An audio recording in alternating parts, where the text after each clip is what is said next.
One of Queensland's deepest historical riddles begins with a superlative that sounds almost backwards. The more ancient the evidence gets, the less it resembles the simple story many Australians were taught. This is Queensland's stream of unexplained archaeological finds that keep contradicting the accepted version of Australian history, and by the end, one map in the Channel Country will make that old classroom picture feel far too small. Start on Iningai land, near Tarumbala, where the sandstone wall of Marawonga runs wide and low, warm under the hand, dusty in the dry air. Researchers working with traditional owners documented an estimated 15,000 petroglyphs there, more than any other known site in Queensland. That finding appeared in Australian Archaeology in 2022. But the markings are still waiting for direct dating, and that is where the puzzle opens. Subscribe if you want the evidence followed carefully, one find at a time. That open question at Marawonga matters because the wall is not just crowded with marks. It is arranged, lines, tracks, drilled holes, hand shapes and long carved forms sit against sandstone that can feel rough as burnt toast under the fingers. Distinguished Professor Paul Tasson and the Griffith University team worked there with Iningai traditional owners, and the careful part is important. Some patterns may connect with the Seven Sisters story, linked to the Pleiades, but the site still has no direct age pinned to the carvings. So the shelter gives researchers two things at once: a record big enough to challenge old assumptions and a timeline still out of reach. In the dry quiet, even the dust seems to hold back an answer. And then Queensland's puzzle jumps from story, carved in stone, to stone cut out of the ground on a scale that looks industrial.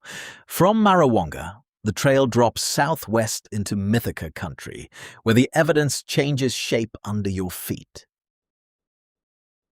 Out there, the air is dry, the ground can crack like old pottery, and the silence is broken by wind dragging grit across stone.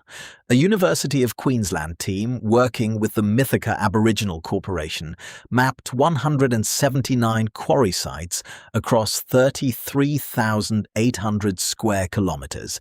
In Antiquity, in 2021, they described a landscape that was far larger than a few scattered tool-making spots. One place alone held about 25,000 quarry pits. Just sit with that number for a second. 25,000 cuts, hollows, and worked scars in the ground. Yet if that scale already bends the old lesson book version of Australia, the next question makes it tighter. How old was this work, really? To answer that, the Mithaka quarries needed something stronger than a good guess. The team used optically stimulated luminescence, a dating method that can show when buried grains were last exposed to light. The result placed quarrying there at least 2,130 years before present. That matters because Australia has very few Aboriginal quarries with direct dates attached. In the heat haze of the Channel Country, with stone dust underfoot and flies tapping at your face, the pits begin to feel less like marks on a map and more like a long-running system. This is where the old classroom version starts to creak. A dated working landscape means planning, return visits, skilled hands, and memory carried across generations. But the stone was only the beginning.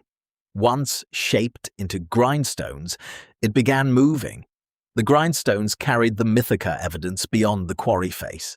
They were heavy, useful things, made for work you could hear, seed being crushed, stone rubbing on stone, a dry scrape that belongs to daily life. But the antiquity study points to something wider. These objects moved through exchange networks for ochre, silkreed tools, stone axes, wooden items, and pituri. Dr Michael Westaway has called that network Australia's Silk Road, and the phrase lands because the distances are not small. It suggests routes, meetings, trusted partners, and knowledge passed across country. You can almost picture the map changing colour as the lines spread out from Mithaka country, away from the pits, across inland Australia, toward other materials and other communities. Then the same channel country evidence raised a quieter question. One researchers are still testing. Were people there also managing floodwater to grow plants? The floodwater question is where the story slows down, because the careful answer is still maybe, but not proven. Westaway's team has been testing whether old descriptions of channel country water use point to early plant cultivation. Picture that country after rain, with brown water sliding through channels, the smell of wet clay rising, and green shoots pushing through ground that looked empty weeks before. In a place like that, managing water is not a small detail. It can change how people live, store food, move, and return. Published work already points to Mithaka systems of food storage, stone structures, and aquaculture. The new plant question sits beside those facts, waiting for results, not rushing ahead of them. That is the pattern with Queensland's evidence. Every answer opens a door, and behind this one is a possible historical reassessment still being measured. That reassessment has to move carefully, because archaeology is strongest when it admits what it does not know yet. The channel country plant work is still being tested, and the results have not been published. But the question itself matters. Researchers are not asking it in a blank place. They are asking it in the same Mithaka landscape, where dated quarrying, mapped stone structures, food systems, and exchange routes already sit together. After rain, the country can smell of wet earth and fresh growth, with floodwater spreading in thin sheets across low ground. If old records of flood-driven water use match material evidence, then the neat line between gathering wild plants and managing a crop may become harder to draw. And that brings the whole Queensland puzzle toward one word that has carried far too much weight for far too long: nomadic. Nomadic often sounds harmless until you place it beside the evidence. Mobility was real, of course. People moved with seasons, water, ceremony, family ties, and resources. But movement does not erase planning. In Mithaka country, the ground holds mapped quarry pits, dated work areas, and trade objects that travelled out into a wider network. At Marawonga, Iningai knowledge and archaeological recording sit together on a sandstone wall thick with signs. These are different kinds of evidence, but they press on the same old picture.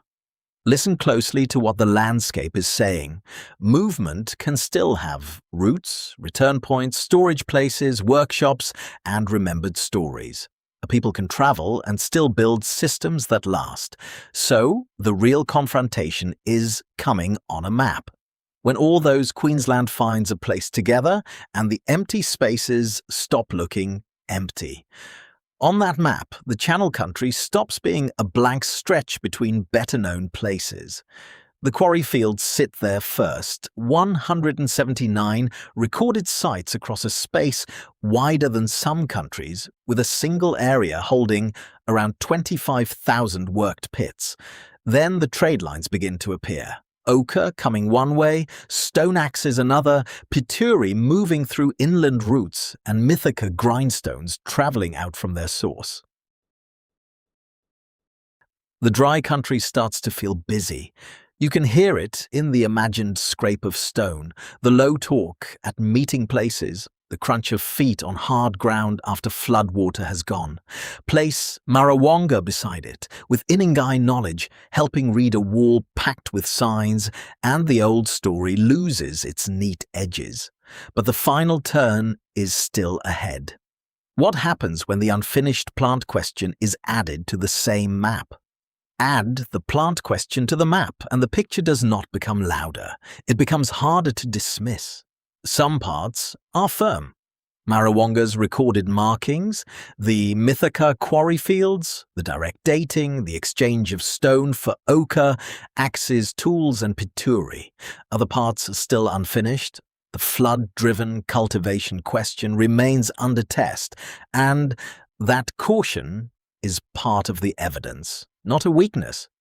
Good archaeology leaves room for the next sample, the next field season, the next conversation with traditional owners. So, the final image is simple. A dry channel after rain, holding a thin green line where water passed. Beside it, stone worked by hands long gone, still sitting in the heat. Queensland's stream of unexplained archaeological finds that keep contradicting the accepted version of Australian history is still widening. If you want more careful archaeology stories from Australia's deep past, stay with the channel.